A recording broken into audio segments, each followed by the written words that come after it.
What's up, everybody? This is Alex from Fireside Giants and Empire Sports Media Production. You're listening to the Fireside Giants podcast. If you are a die-hard Giants fan, you've come to the right place, my friend. Daily episodes, interviews, draft content, and so much more to come. Make sure to drop a like and subscription below on YouTube. And don't forget to leave a comment. We love to engage with everybody and really respect all your opinions. So that's really a big part of this community that we are building here, and appreciate all the love. We just reached 10K subscribers on YouTube. That is a huge accomplishment for us, and all thanks to you guys.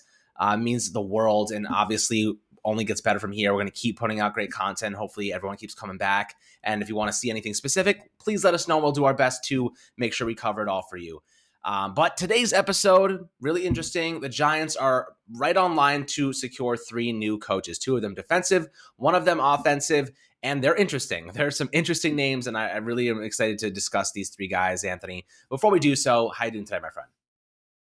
I'm doing great. Thank you so much to everyone that helped us reach 10,000 subscribers. Had to get that out of the way first. But Rob Ryan, what a random name to hear to potentially be part of the Giants' new coaching staff. I think that's like just that almost shocked me. I was like, Rob Ryan, really? He's still coaching right now? That really surprised me. The man with the long hair, Rex Ryan's brother. We all know Rex Ryan, that loudmouth that used to coach the New York Jets. But he's turned himself into a pretty good analyst on ESPN or wherever he is now. I actually enjoy listening to Rex Ryan because he's a loudmouth, but he's in the media. It's like a lot of fun. But He's Rob funny Ryan too. he's hilarious. But Rob Ryan has been a great football coach throughout his entire career. He never, reached that head coach position that his brother did, but he didn't need to. He just remained a very solid assistant throughout the entirety of his career, worked with the Ravens, of course, and now it looks like he might be joining the Giants staff. And I'm pretty excited about that. I think that the Giants are building a really solid coaching staff here, and I like that now they're giving, the defensive coordinator the ability to go find little pieces to his assistant coaching staff that he needs to fill it out and make it a really good unit. And I can't wait to see exactly how they build it out. Yeah, so a lot of people initially were hesitant about Rob Ryan, right? He's had his shortcomings in the past. He's failed at certain points, but the one thing he has that a lot of other guys don't is a ton of experience, right? He has experience as a defensive coordinator with multiple teams. He's been a position coach. He's been around the block, to say the least. He's done a lot of different things.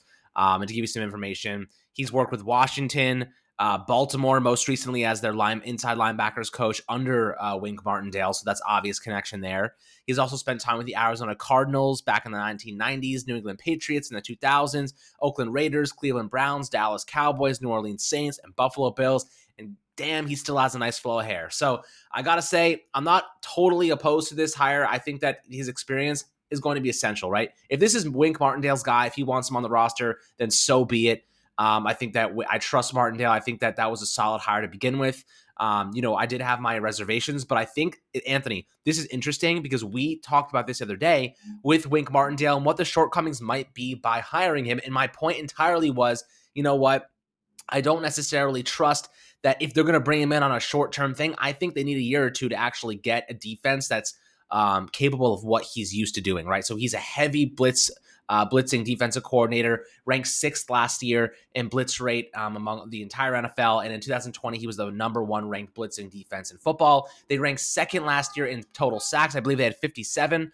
But they did give up the most 40-plus yard plays, and that's what you're going to give up under a Wink Martindale defense, right? You're going to give up big plays, but you're also going to curate a lot of third and longs. You're going to get after the quarterback. You're going to get sacks, and you're going to get turnovers. So that's what we have to look forward to. But you have to have the right personnel, and that requires them Giants to invest a little bit in the defense this upcoming offseason, specifically in the draft. And Joe Shane actually said recently, and this was really, really awesome, if you're a proponent of trading back in the NFL draft, he said, with the current state of the roster, trading back seems very likely, and it seems like something that we should definitely be considering. So if you're going to put money on it, if you're going to bet on it, I would definitely bet on the Giants trading back in the 2022 NFL draft. But Rob Ryan, interesting guy under Rob Martindale or Wink Martindale. Those Ryan brothers are definitely a show, but I got to say, I love the experience. It takes a lot of pressure off of Brian Daboll, and that's another really big, significant point to make. Brian Daboll's a first-year head coach, guys. He's not a defensive guy. He's an offensive guy. And we want him to be focusing on making sure Daniel Jones and Mike Kafka are the best they can possibly be, making sure that offensive line is situated, that the scheme is set up to make everybody look better. And now that he has an experienced defensive coordinator in Martindale, and now you have another guy in Rob Ryan who's done it, he's been around the block a couple times, I think it's a huge benefit to this team, and we're going to see the benefits because of it. Anthony, do you agree with all of what I just said? I absolutely do, and speaking about the benefits, of course, Wink Martindale bringing in his guys. I always think that's important, right? I'm happy that Brian Dable went the route that he did, where he wasn't going for his guys and he was going for the best coaches available. But now that you have these coordinators, right? He got the best coordinators possible in his eyes. Mike Kafka is his OC. He's never worked with him before. He's never worked with Wink Martindale before, but he knows that these are really good, proven talents that he believes can succeed in their positions. So now it's time for them to fill out their position staffs the way that they want to. And if Wink Martindale wants to get guys that he's familiar with, I really like that. I know there's the other guy that he's looking at, Bryan Cox, probably would be the defensive line coach. Now, I think that Sean Chaos Spencer, was a great defensive line coach for the Giants. I thought that was a huge loss for them as he left this offseason. But Bryan Cox is a pretty good coach, too. I mean, he's coached some really good defensive lines in the past. He is a former player. He was a 3-time Pro Bowler and a Super Bowl champion. So, I don't know. I'm pretty excited by this. I think that Wink Martindale, so far, so good. I like the couple of names that we've heard that he's looking for and adding to his staff. I think he's doing a pretty solid job. Absolutely. And the next guy on the list is Bryan Cox. Now, Bryan Cox is a hell of a player, if you guys remember him. Spent time with the Jets, Dolphins, and I posted a video on my Twitter. If you are interested, go check it out. He basically runs up to the entire Cincinnati Bengals, their bench, and he's ready to fight. He's ready to go. That guy, he's got a temper. He's aggressive. He's physical. He's tough. And I really hope he brings that to the linebackers group for the New York Giants. Now, the Giants need some physicality. They need some toughness. They did not go hard into tackles last year at times. They gave up on plays. They just did not look like the unit we saw in 2020, and I think it was mainly because they knew the offense was so bad they'd be picking up the slack, and they kind of just gave up. But I think that guy like Bryan Cox is a hell of a respected player. He's tough as nails, and I think he's going to bring that to a group that could use a little bit more discipline, especially with a lot of young guys, like Azeez Ojulari. He's a couple of younger guys on that group, and I think he'd be a really big proponent in helping maximize them. But Bryan Cox, Anthony, how do you think he will, impact this team, and do you think he was a good hire? Yeah, like I just said, he's a good hire.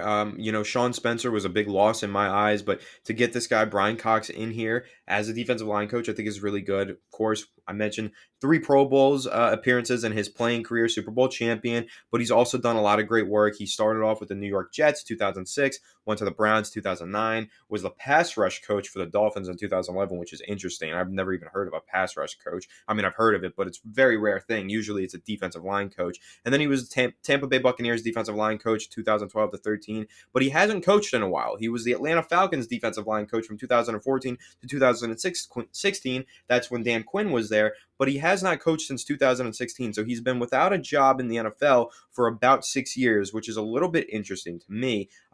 Just to have a coach who hasn't coached in half a decade is surprising that that's what the Giants are considering, especially when they're going from a guy like Sean Spencer. Sean Spencer has been a great coach. They brought him up from the college ranks. He was at Penn State, but he's proven, has a great track record, and has done a lot of great things as a coach. But Bryan Cox, yes, he was a great player back in his playing days. Seems like he's been a pretty good coach as well, but he just hasn't coached in a while. So I do have a little bit of a question mark there. I wonder if he will be the defensive line coach or if he'll be some sort of other assistant, maybe a defensive quality control coach, maybe a pass rush coach. Who knows? Maybe just something a little bit small scale, like really small scale, considering the fact that he hasn't been coaching in 5 to 6 years. So a little interesting there. I like it. I see where they're going with this because he's got that playing history. So obviously players always love player coaches, right? The former players that turn into coaches always do really well with their players. So I see that aspect to it. I'm just a little concerned by the fact that he hasn't coached in like 6 years. Yeah, that definitely is a concern, right? I guess just having that, I guess, kind of gap in his coaching is definitely maybe a red flag. But at the end of the day, he's a position coach, so he's really diving into a specific group. He's not like a coordinator, or he's not a anything more than that. So I think that having him specifically focusing on an individual group is a good thing. And Cox, with his experience, with his aggressive style, if the Giants do go out and draft a pass rusher, a young guy, they have Azeez Ojulari, a young guy, maybe they retain Lenzo Carter, who knows what they do there, a lot of young guys on this team, he's going to give them that toughness and confidence to go out there and make plays. And I think that's really what's going to help them. is a leader. A coach that is also a leader. He's tough as nails. He's not going to accept mediocre play, and I think the Giants need that, right? Martindale's also another guy. He's a tough coach. He's aggressive. He plays that way. He looks like he's aggressive, and I think for the most part, this Giants team is gonna kind of experience a bit of a culture shock with what is about to happen in terms of changing the system and changing the scheme. And I think that's a good thing because they need a little bit of a shock. They need a little bit of shock treatment to get them back where they need to be. And I got to say, up to this point, Anthony, I don't know if you'd agree with me. And then let me know if you guys disagree in the comment section. But the coaching staff the Giants have hired up to this point is impressive. Right now, are they going to be successful? I have no idea. They got to put it on the field. But the names and the actual production of what these coaches have accomplished is pretty impressive, man. Martindale's no joke. He's a legit great coach. Dable is a legit solid offensive coordinator. He is a molder of men. He is a good dude, and he's a respected dude for that. Mike Kafka, not much to know about him. I mean, he's definitely he elevated himself by helping Patrick Mahomes become an elite quarterback. He's also the passing game coordinator for the Chiefs with one of the most lethal passing games in football, if not the most lethal. So a lot of experience, a lot of success, but a lot of unproven at the same time on the offensive side. So we're going to see how they balance and counteract each other. But it's going to be interesting. Another name the Giants have been linked to is Adam Henry, who actually spent time with the Giants back in 2016 and 2017 when he helped coach guys like OBJ and the beginning of his career, Victor Cruz, and Sterling Shepard. Now, Sterling Shepard definitely is a prime candidate to be cut at this point in time. He has worked with the Oakland Raiders, San Francisco 49ers, Cleveland Browns, Dallas Cowboys last year. So he's made a couple stops. He also made a stop in LSU in 2012 to 2014. That was before he was with the Giants. He is also another guy. He was an undrafted free agent out of McNeese State. He spent 10 years there as a coach and coordinator. He signed with the New Orleans Saints following the 1994 NFL draft. He spent 3 seasons with the team. So he's a guy that's played in the NFL. He's coached a hell of a lot. He has experience with the Giants, their ownership, which I think is a positive, a little bit more continuity and familiarity with them. And he has likes of helping guys like Victor Cruz and OBJ maximize their game. So for the most part, I think that would be another good hire. Now, Tyke Tolbert, a pretty solid wide receiver coach. The Giants haven't been able to maximize their wide receivers in recent years, but I think mostly that's because of the scheme, not because of the position coach. Now, what I would like to see is more health, right? Healthy individuals. And Shane said something really interesting, Anthony, and you might actually really like this. They asked him on the podcast, on the Giants Huddle podcast or something. They were like, what do you focus on when it comes to players? He mentioned during his introductory press conference, you often miss on the guy, on the person, and not the player, right? And he mentions something really, really interesting and something the Giants have really struggled with recently. If you're a Giants fan, they've struggled with a considerable amount of injuries the last couple of years. And Joe Shane mentioned something that really stood out to me. He goes, when I'm doing my draft evaluation, when I'm looking at prospects, something that really stands out to me is their injury history, right? Is something that, are they able to push through pain? Are they able to fight through it and still go out and play? The Giants don't really have guys like that. Kadarius Toney, I don't know if he's able to. I mean, he did push through pain for some of those games with the ankle injury, but maybe he could have pushed through more. Maybe he could have done more. Who knows? Kenny Golladay, he missed games out of nowhere with a knee issue. Who knows? Maybe he wasn't pushing through the pain. He could have played. I mean, it's possible to tell. I'm just saying. The thing that stood out to me for Shane was that he looks for guys with high character who will do whatever it takes to be a positive force for the football team. And so that's something the Giants haven't had for some players in recent years. So I think that really stood out to me as something that he focuses on. And he also says you can get a lot of information in terms of analytics from the colleges themselves. They have a lot of information from the practices, and they wear these vests that show their game speed and everything. And he's really going to take this front office and the way that they're evaluating players. He's going to modernize the hell out of it, guys. What they're going to be doing to actually evaluate talent and modernize their strategy with that process is astronomical. Like, we're not going to see it because it's behind the scenes, but it's going to be astronomical, guys. And hopefully, based on the success other teams have had using the similar methods, the Giants will also be able to experience it too. But Anthony, when you're looking at Adam Henry, do you think that also he would be a good hire for this team? Yeah, I like Adam Henry a lot. Fun fact about Adam Henry, you go onto Wikipedia, you take a look at his career history. LSU 2012 to 2014, he was a wide receivers coach and passing game coordinator. Coached Odell Beckham Jr., then went to the New York Giants in 2016 and 17. Coached Odell Beckham Jr., then went to the Browns 2018 to 19. coached Odell Beckham Jr. So he's coached Odell on 3 different teams. So if there's anyone out there that still wants to hold on to the hope that OBJ might return to New York, I guess you definitely want the Giants to hire Adam Henry, but that will never happen, ever. I can almost guarantee it. But Adam Henry is a good coach. I do like him a lot. Most recently, he was working with the Dallas Cowboys 2020 to 2021. We've all seen what Amari Cooper, Michael Gallup, and CeeDee Lamb have done with the Dallas Cowboys. Now, I think that they've developed very well. I think especially CeeDee Lamb had a very quick development, was a star instantly. And of course, Adam Henry, being the wide receivers coach, does deserve some of that credit. He did help him get to that point. And I really like Adam Henry. I think that he would be a good hiring. I remember back when the Giants did hire him initially, Odell Beckham Jr. loved him. All the other wide receivers on the roster loved him. He's a popular name amongst players. And that's with assistant coaches more than anything. You want them to be popular amongst players because that's how they get the most out of them, right? They have a good relationship with the players in their positional group, and that's ultimately how they develop that talent the best. So Adam Henry has a really good relationship with players, has a great track history of, just being a good coach all across the league with the Niners, with the Giants, with the Browns, with the Cowboys. He's done a lot of good work. A lot of the places that he's went to, we've seen really good wide receivers have very good seasons. So I like that a whole lot. Of course, he also has the experience at LSU coaching collegiate students. So he can also probably help some of these younger guys. Maybe Kadarius Toney. Maybe he'll vibe with him better. He'll connect with him better than a Tyke Tolbert. Tyke Tolbert left to go to the Chicago Bears, so now that's why the Giants are interviewing Adam Henry and interviewing wide receiver coaches. But I do think that Adam Henry is someone that deserves a lot of consideration for this position. I think he's a really good coach, and I would really like to see him return to New York. Absolutely. And I have to say, Kadarius Toney right now is really polarizing in my head, right? I could see Kadarius Toney being one of the best receivers in the NFL. Straight up, he has that level of talent.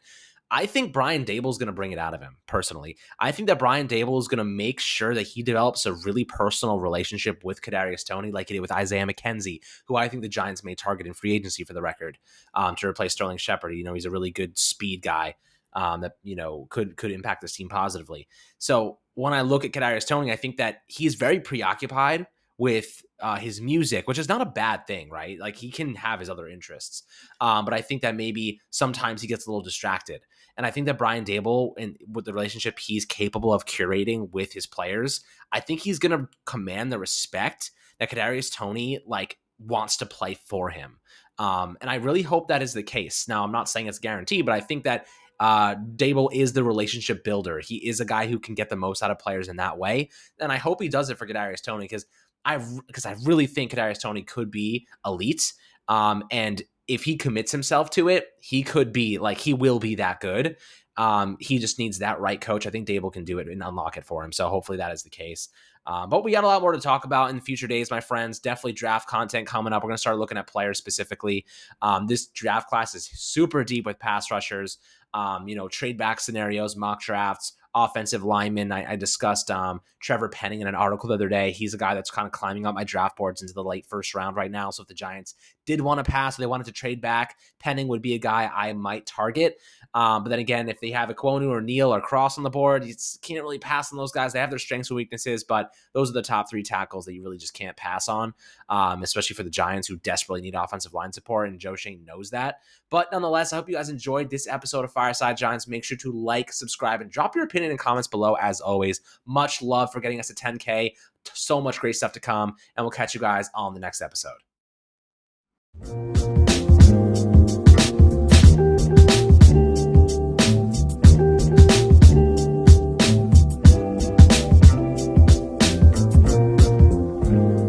TVSO.